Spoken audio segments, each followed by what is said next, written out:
El cuento que vamos a leer hoy es de un argentino que se llama Guillermo Martínez y es bien largo. Así que espero que disfruten los cuentos largos porque este está muy bueno. Ahí les va. Ponga la oreja. Leo a Flaubert. 3 condiciones se requieren para ser feliz: ser imbécil, ser egoísta y gozar de buena salud. De acuerdo. De acuerdo. Pero aún así, y como cada vez que alguien afirma como un axioma que la dicha perfecta no existe, no puedo evitar recordar la felicidad serena, extendida, imperturbable, verdaderamente repulsiva de la familia M. La precaución por omitir el apellido, lo sé, es absurda, un pequeño pudor inútil. El uso de la anamorfosis, como me aconsejaba mi padre, para atenuar mi vocación suicida por la verdad, desde que la publicación de uno de mis cuentos acabó para siempre con las simpáticas reuniones de fin de año de la familia. En la ciudad donde nací ya todos saben de quiénes hablo, y fuera de esta ciudad nadie los conocería, porque a su reinado tenue y distraído le convenía la discreción y las dimensiones locales. Le bastaban en realidad los límites todavía más sobrios del club de tenis, exclusivo donde se jugaban los torneos de primera categoría, porque la familia M era a primera vista, sí, una familia de tenistas. Yo había oído hablar por primera vez de ellos a los 10 años. En el modesto club de barrio de 2 canchas donde di contra un frontón mis primeros raquetazos. Los vi por primera vez 2 años después, cuando mi juego había progresado lo suficiente como para que mis padres, en deliberaciones prolongadas y secretas, decidieran el gasto de asociarme al club de ellos. Con mi única raqueta y mis zapatillas demasiado raídas, traspuse la arcada imponente de la entrada y di un rodeo a la mansión inglesa de la sede social que ocultaba las canchas. En el silencio de la tarde empecé a escuchar, cada vez más vibrante y potente, el cruce de pelotazos. Y cuando me asomé al final del camino de Lajas, detrás del alambrado, nítidos, magníficos, reales, ahí estaban. Entendí al verlos, mejor que con cualquier otro ejemplo, lo que me había explicado mi padre sobre los arquetipos platónicos. El viejo M jugaba con Freddy, el hijo mayor, en esa cancha algo separada de las demás que, supe después, estaba reservada de lunes a viernes para ellos. Eran minuciosamente perfectos. El golpe de derecha del viejo M resonaba como un mandoble en la batalla de un rey menguante, embravecido y resuelto. Su revés era silbante y astuto, siempre con slice, como si fingiera una debilidad para atraer ahí los golpes. Y cuando más violentamente lo atacaba su hijo sobre ese costado, más rasante e insidioso baja volvía la pelota. Eran altos, atléticos, iguales, de la misma especie. El viejo tenía un mechón blanco en un pelo de color curioso, entre rubio y pelirrojo, con un tono caramelo. Parecían vagamente extranjeros, y al contar en voz alta los tantos del viejo, pronunciaba las palabras con un castellano demasiado educado, con la inflexión de un acento. Vistos uno junto al otro en un cambio de lados, el hijo era quizás un poco más alto. Tenía un saque poderoso y un juego explosivo de ataque. Todo en él era un ímpetu arrollador, vertiginoso, temerario, una carrera permanente, a veces desbocada por alcanzar la red. Su volea era temible y tenía una agilidad de gato, una cualidad espectacular de acróbata para cortar los passing shorts hirientes de su padre. Cada vez que volvía a su lugar para sacar, se echaba hacia atrás en un gesto brusco un mechón que le caía sobre la frente y resoplaba con el pie junto a la línea como un corredor a duras penas contenido. Apenas los vi, supe, con esa desazón de lo verdadero y lo reparable, que nunca llegaría a jugar como ellos. Era un set de entrenamiento, y cuando terminaron, Freddy se fue hacia los vestuarios y el viejo M llamó a la cancha a su hijo menor, Alex. Lo vi pasar junto a mí con un flequillo, del mismo tono caramelo que su padre, y con un bolso alargado por el que asomaban los cabos de 4 raquetas. Era quizás apenas un año mayor que yo, pero ya se veía despuntar en él con la irrupción de la adolescencia el cuerpo largo y espigado de su hermano. Y si el viejo M era la sabiduría y probablemente la astucia, y si su hijo mayor era la fuerza, Alex era ya en ciernes la elegancia. Nunca había visto hasta entonces a alguien que se perfilara de manera tan impecable, ni que se desplazara por la cancha con esa serena anticipación para golpear, como si estuviera posando para un manual. No era yo el único que los miraba. Desde uno de los bancos frente a la cancha, una mujer de aspecto reposado tejía un pullover blanco y alzaba cada tanto los ojos con una mirada entre risueña y maternal para seguir las alternativas de un peloteo.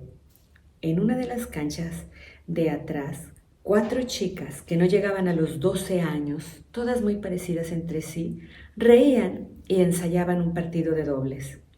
Cuando el viejo M salió de la cancha, la mujer de blanco se incorporó y el viejo la rodeó con un brazo mientras ella le mostraba un avance del pullover. Dieron un grito alegre de aviso hacia el sector de atrás y las hijas guardaron las raquetas en sus fundas y se unieron obedientemente al grupo familiar.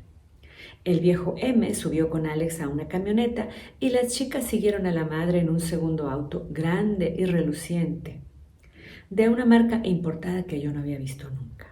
Freddy, que había salido del vestuario con el pelo mojado y peinado hacia atrás, se adelantó y dejó atrás a la pequeña comitiva en una moto, como una cabalgadura alta y rugiente.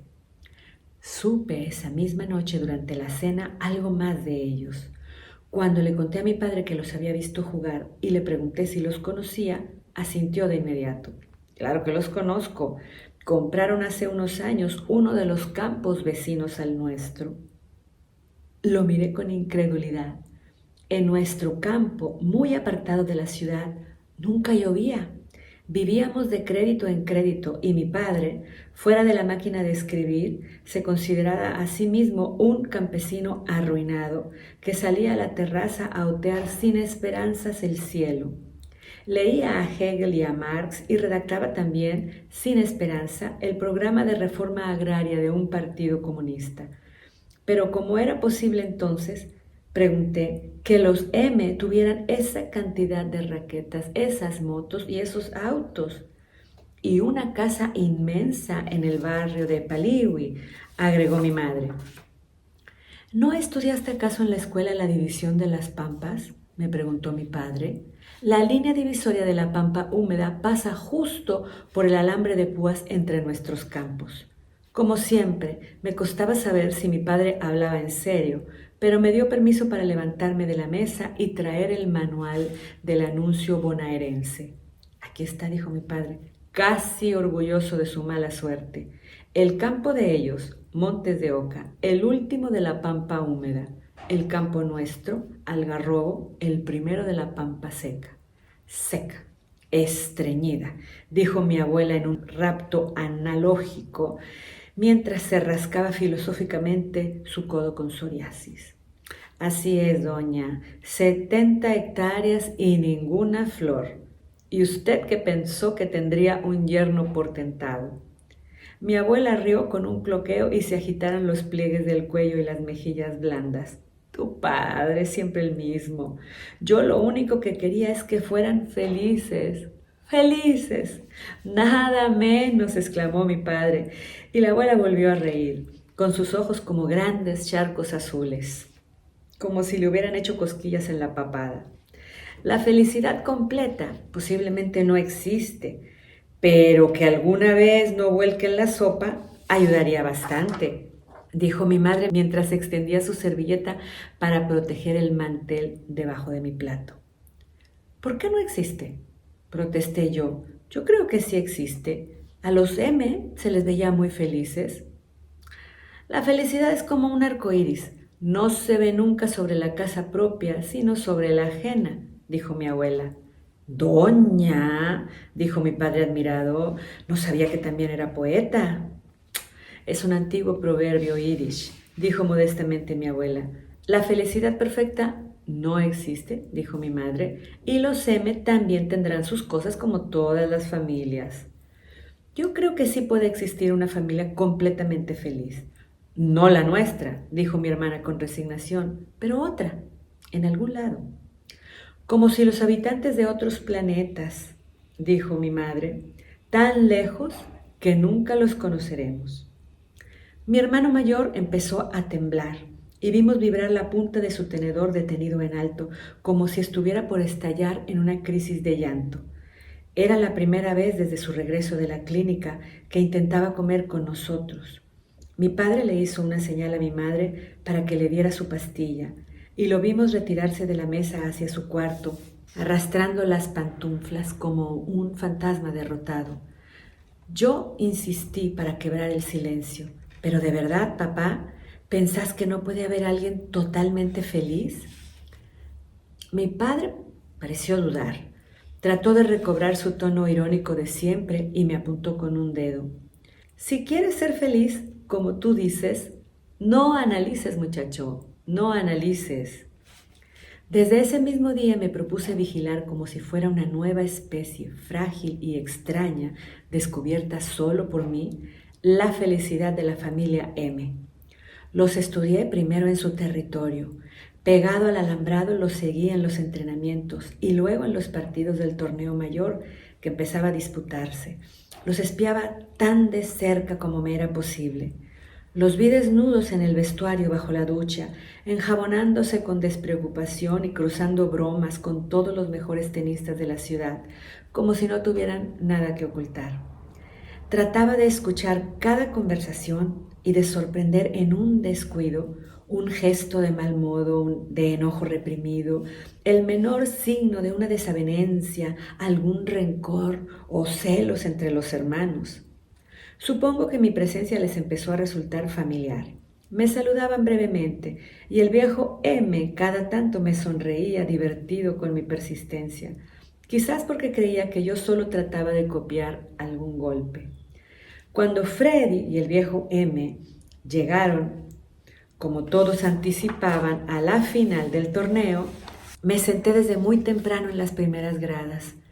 Esperaba que un pique cerca de la línea o un saque demasiado rápido, fuera de la vista del umpire, pudiera encender un brote de discordia, un reproche, una pequeña mezquindad. Pero en cada pelota dudosa, como si se tratara solo de otro entrenamiento, los dos se apresuraban a pedir que se repitiera el tanto. Lucharon ferozmente, punto por punto, pero sin tirar la raqueta ni gritar una sola vez. El viejo se quedó finalmente con la copa y se abrazaron junto a la red, a la espera de que los fotografiaran, como si fuera parte de un ritual sonriente que repetían ya sin tanta sorpresa ni efusión desde hacía años. Empecé a prestar atención, en una segunda ampliación del círculo, a cualquier noticia que me llegara de ellos sobre sus vidas fuera de las canchas. No me defraudaron. Supe que los dos varones iban al colegio Don Bosco y las 4 chicas a la Inmaculada. Freddy y Alex eran excelentes alumnos, aunque no tanto como para que les impidiera estar entre los más populares. Con su barra ruidosa de amigos, atornaban la avenida Alem el sábado por la noche en los autos de sus padres. Juntos, además, los hermanos eran imbatibles en el equipo de tenis entre los intercolegiales y tuvieron en una sucesión fulgurante sus primeras novias lindísimas de otras familias también intachables. Cada tanto a la noche veía al padre por el paseo de las estatuas, caminando del brazo de su mujer con una pacífica laxitud de 2 antiguos enamorados. Y a veces, cuando me cruzaba con ellos, la madre inclinaba hacia mí la cabeza con una sonrisa plácida, educada, insospechable, como si quisiera decirme, sí, somos felices, absolutamente felices. Puedes mirar tan de cerca como quieras, no hay fallas. Cuando llegaba el verano, el reinado sigiloso de la familia M se trasladaba al balneario de Montehermoso, como buena parte de la ciudad. Supe que tenían una gran casa frente al mar, y aunque no había ahí campeonato de tenis, el padre y los hijos eran el equipo invariablemente campeón en los torneos de voleibol de la playa. Regresaban a fines de febrero bronceados, alegres, todavía más felices, si eso fuera posible, impacientes por volver a las canchas y empezar la nueva temporada. Pasaron 3 o 4 años. Mi hermano mayor intentó suicidarse por segunda vez. Mi hermana cumplió 16 y quedó embarazada. En reuniones tensas y crispadas con la otra parte, llegó a circular como un escalofrío la palabra que empieza con A. Pero las aguas bajaron y empezaron a discutirse finalmente las condiciones de un casamiento pactado. El casamiento no es nada. La ollita es la condenada, dijo mi abuela por lo bajo. Mi hermana rompió a llorar y se retiró de la mesa. Al fin y al cabo, no es la primera ni será la última, dijo mi madre casi desafiante. Y en todas las familias se cuecen habas. En todas las familias no, observé yo. No creo que las chicas M... Y dale con la familia M, bufó mi madre irritada. ¿No sabes acaso que las apariencias engañan? Ya quisiera yo ver cómo son los M, puertas adentro. Eso no es tan difícil, dijo mi padre. Después de todo tenemos a nuestro correo secreto del zar. La familia Ubica. Miguela puede contarnos todo. Miguela era la posesión más preciada de mi madre. De rasgos araucanos, silenciosa, infatigable, limpiaba nuestra casa 3 veces por semana. Mi madre, que la había descubierto primero, recién llegó de su provincia, sufría en silencio por no poderla contratar los demás días y vivía en la perpetua zozobra de que otra familia pudiera arrebatárnosla. Yo, que creía saberlo todo sobre los M, ni siquiera me había enterado de que también ellos, desde hacía algún tiempo, se la disputaban. Todo un mundo se abría de pronto, una conexión insospechada a lo más íntimo de la familia M, la suciedad de los recovecos, el tesoro de indicios del taco de la basura, los signos reveladores del cambio de sábanas. Miguela lo había visto y oído todo y traía quizás ahora mismo en la suela de las alpargatas algo de tierra del jardín con pileta de natación de los M. Era uno de los días en que se quedaba hasta tarde. Todavía estaba en su cuartito cambiándose la ropa. Mi madre la llamó y Miguela compareció con la cartera ya bajo el brazo y su pañuelo de colores anudado al cuello. Tenemos aquí una discusión, dijo mi padre, en la que solo usted puede ayudarnos. Sí, señor, con mucho gusto en lo que pueda. Miguela tenía una admiración reverencial por mi padre y no se animaba a embestir con su plumero en el fabuloso desorden de carpetas y libros de su biblioteca. Sabemos que empezó a trabajar desde hace un tiempo en casa de la familia M, sin pedir ninguna infidencia. ¿O diría usted que es una familia feliz? Miguela lo miró algo sorprendida. Sí, señor, muy felices se les ve. Ahora queremos que se detenga a pensarlo un poco más. Se les ve felices, sí, pero ¿diría usted que son verdaderamente felices? Felices, sin una nube, felices sin un dolor, entonó distraída mi abuela. Miguela trató de ponerse a la altura del modo grave que había adoptado mi padre y del silencio que se había hecho a la espera de su respuesta. Hasta donde yo puedo ver, sí, señor, felices de verdad. Pero me va a decir, Miguela, que nunca los oyó discutir, que nunca vio una pelea, a alguien que llorara, intervino mi madre con incredulidad. Miguela giró la cabeza hacia ella por un instante. No, señora, nunca. Entre ellos, jamás. Entre ellos. ¿Qué quiere decir? Retomó el interrogatorio mi padre. ¿Acaso entre ellos no, pero con usted sí tuvieron un maltrato? No, no, señor, maltrato nunca, dijo Miguela alarmada. Pero uno de los primeros días vi que el señor podía enojarse. Creyó que había desaparecido un bote de pomada del botiquín, pero era solo que al limpiar yo lo había cambiado de lugar. Y entonces, dijo mi padre desconcertado, ¿la retó por eso? No, solamente me dijo que no tocara nunca más ese pote, pero parecía enojado. ¿Y qué clase de pomada era? Dijo mi padre. No sé, señor, dijo Miguela, una pomada blanca. Me dijeron que no tocara y yo no volví a tocar nunca más. En definitiva, dijo mi padre, lo más cercano a la infelicidad que vio en casa de los M fue un rapto de mal humor por un pote cambiado de lugar. Miguel asintió con la cabeza, algo avergonzada, como si sintiera que había decepcionado a mis padres. Habrá que darle entonces la razón a mi hijo, dijo mi padre.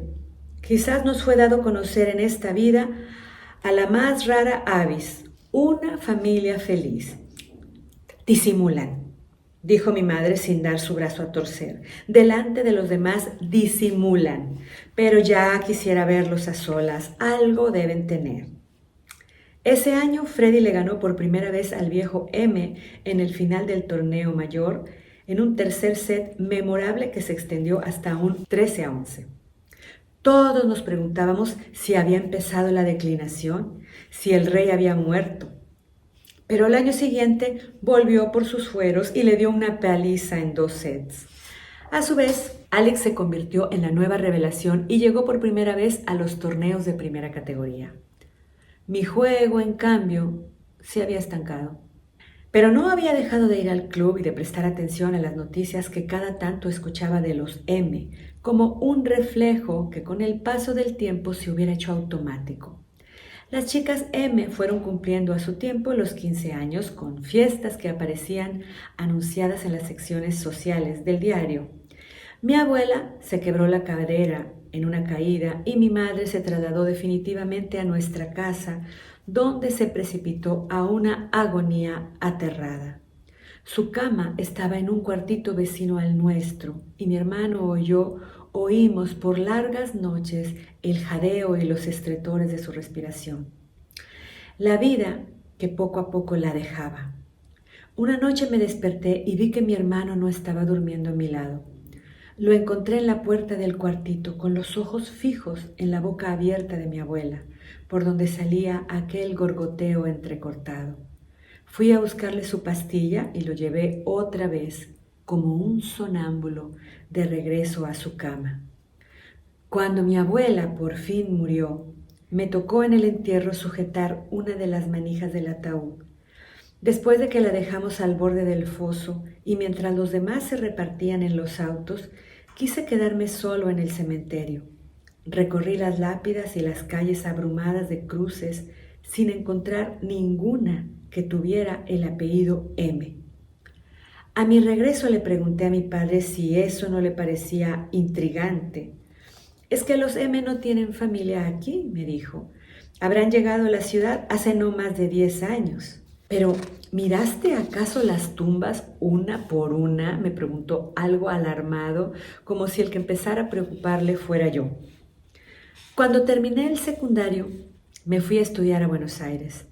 No me extrañó que tanto Freddy como Alex hubieran preferido quedarse en la ciudad y estudiar en la universidad local. Ambos eligieron agronomía. No era solo que la vasta dispersión de Buenos Aires perdería el halo de príncipes que tenían o que ya no ganarían los torneos. Era ante todo, intuía yo, que esa familia no podía separarse, que ellos eran en el fondo todos uno, un clan misteriosamente unido y sellado por algo que una y otra vez se me escapaba. En mi nueva vida los olvidé, al principio casi todo el tiempo. Solo de tanto en tanto un comentario al pasar en alguna carta de mi familia los volvía a traer como un eco lejano de algo que me había importado alguna vez y que ahora se empequeñecía con el tiempo y la distancia. Mi hermana, por ejemplo, no se olvidaba de consignar cuál de ellos ganaba el torneo mayor cada año. La alternancia entre la sabiduría, la fuerza y la elegancia se mantenía imperturbable, como si nuestra ciudad no pudiera dar un tenista que pudiera derrotarlos. En el último año de mi carrera me enteré de que el viejo había ganado otra vez la final. ¿Pero cuántos años tiene ya?, le escribí a mi hermana. ¿No debería estar hecho una ruina? Lo vi hace poco por la calle, me contestó ella, y está exactamente igual, solo con el pelo un poco más blanco. El que está cada vez peor es papá. Apenas puede respirar por el enfisema. Ahora tiene que dormir sentado y del resto, mejor ni hablar. En las pocas veces que volví a la ciudad durante esos años, no me decidí a ir al club y a ver. Creo que temía tanto que verdaderamente estuvieran iguales como que hubieran cambiado, que algo en la superficie brillante y pulida sutilmente se hubiera agrietado y ahora pudiera descubrirlo. Al terminar la licenciatura me fui a Inglaterra con una beca para estudiar literaturas comparadas. Al cabo del segundo año, pedí una renovación por 3 años más para terminar mi doctorado. En mi quinto año allá, recibí una carta de mi hermana con los lamentos habituales. Mi padre había puesto en venta el campo y había decidido interrumpir otra vez a mi hermano. Se habían mudado los nuevos dueños de la planta alta. Tenían perros, pero no los sacaban a pasear.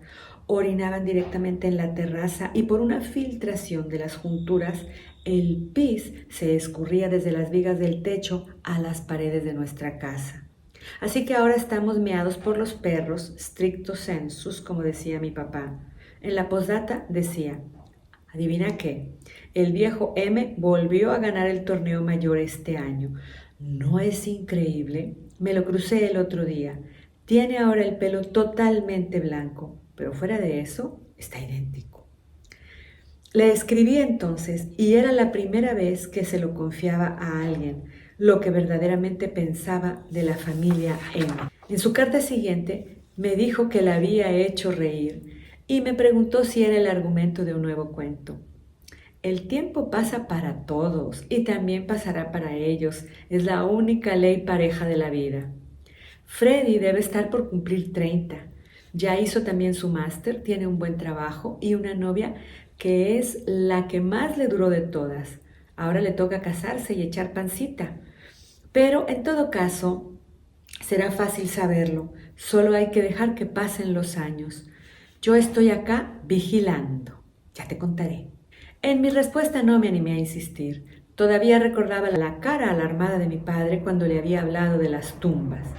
Tampoco me animé a decirle que había dejado de escribir y que me estaba convirtiendo insensiblemente de monografía en congreso en aquello de lo que me había reído tantas veces.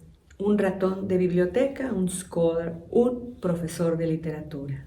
Unos 6 meses después, en otra de sus cartas, mi hermana me dio la gran noticia. Los M dejaban la ciudad. El viejo ya había vendido el campo en una fortuna. Se lo ofreció primero a papá. Ni siquiera estaba enterado de que nos deshicimos de todo.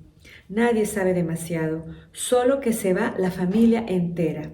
Así que Freddy, supongo, dejará a su novia. Creo que planean viajar por el mundo durante un tiempo, o quizás no quieren decir a dónde irán. Todo es muy misterioso. Capaz que vos tenías razón y alguien más ha empezado a darse cuenta. Sea como sea, nos jodieron. Ahora no lo sabremos nunca. Pasaron algunos años más. ¿Cuántos? Lo suficientes como para que las cartas de mi hermana, con su letra redonda y consoladora, se convirtieran en mensajes de email cada vez más cortos, como si la avergonzara tener solo malas noticias. Habían iniciado un juicio contra la gente de arriba que se arrastraba por los tribunales sin avanzar un paso.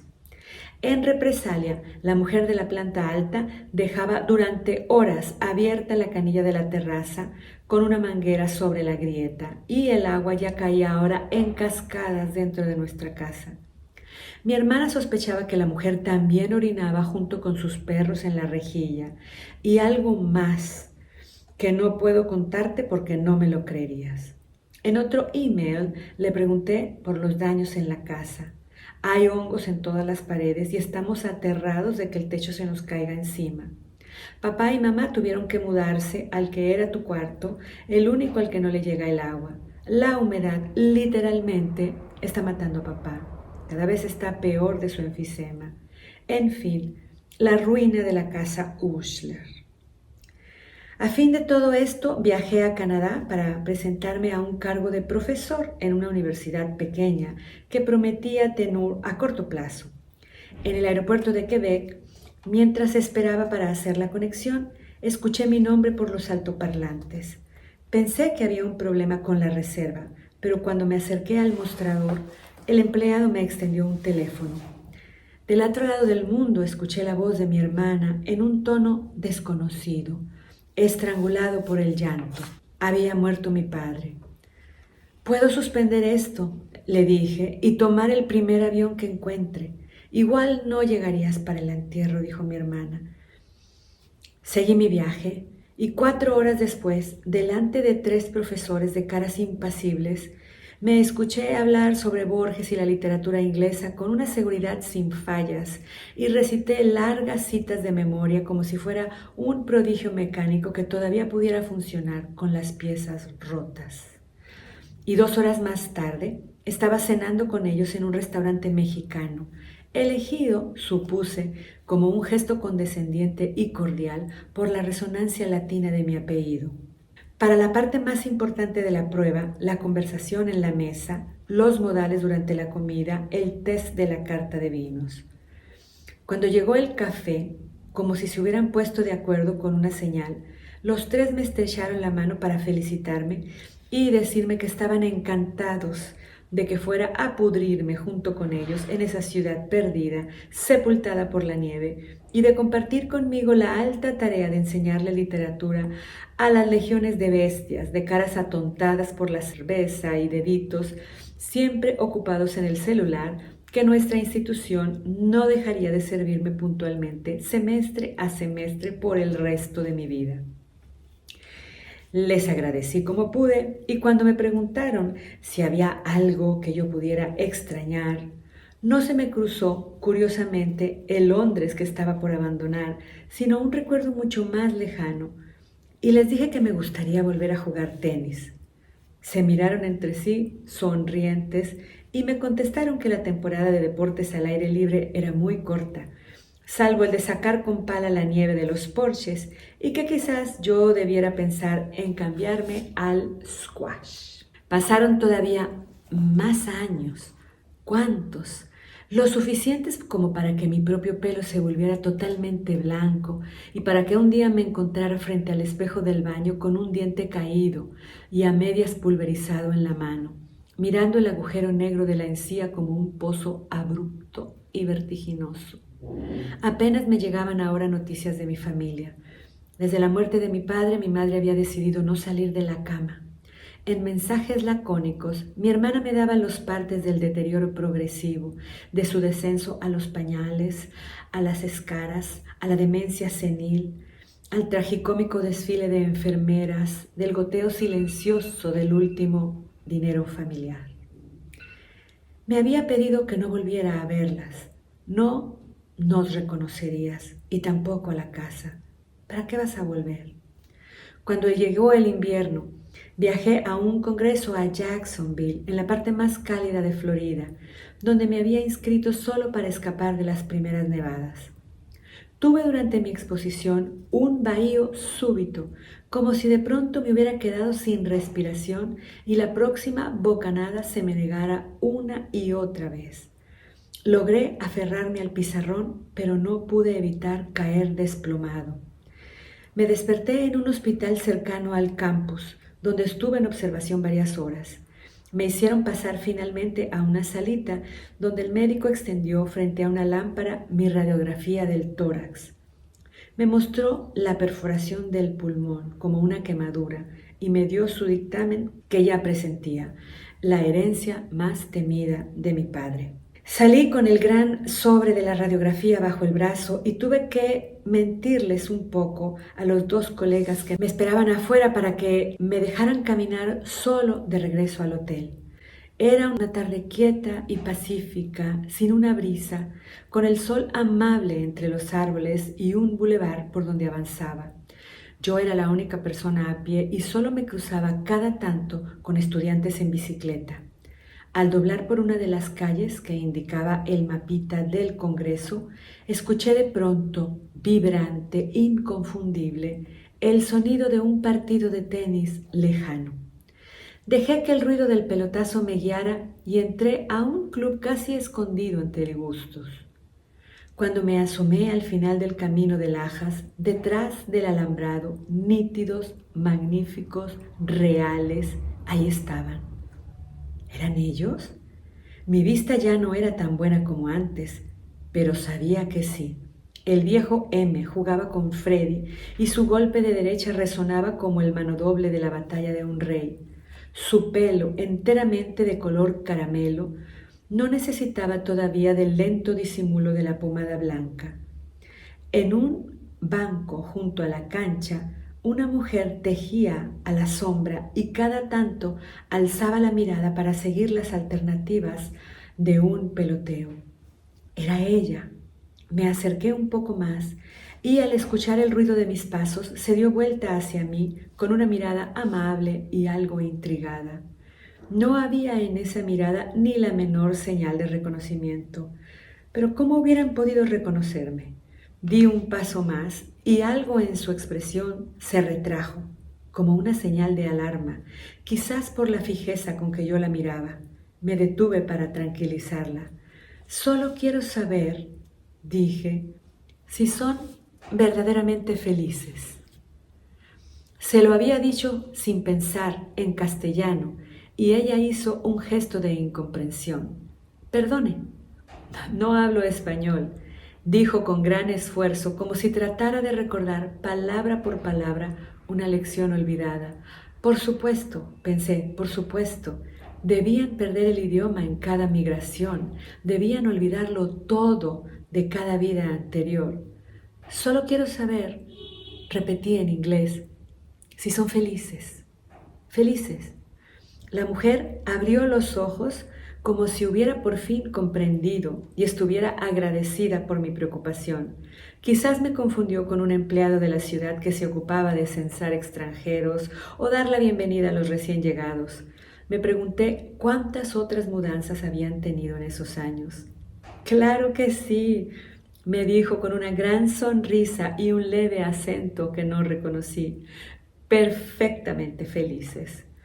El peloteo en la cancha se había interrumpido y vi que el viejo se acercaba al alambrado y me miraba por un momento. Me di cuenta, con un estremecimiento, de que era ahora mucho más joven que yo. Ella le dijo una frase rápida por lo bajo para tranquilizarlo, en un idioma de palabras cortas y sonoras que yo nunca había escuchado. Quizás el verdadero idioma de la especie. La felicidad repulsiva de la familia M. Gracias por acompañarme hasta aquí. Sé que el cuento estuvo largo, espero que lo hayan disfrutado y nos vemos pronto con más poesía y cuentos y a ver qué más se nos ocurre por ahí. Aquí nos vemos pronto con más poesía, si ustedes quieren. Yo siempre quiero.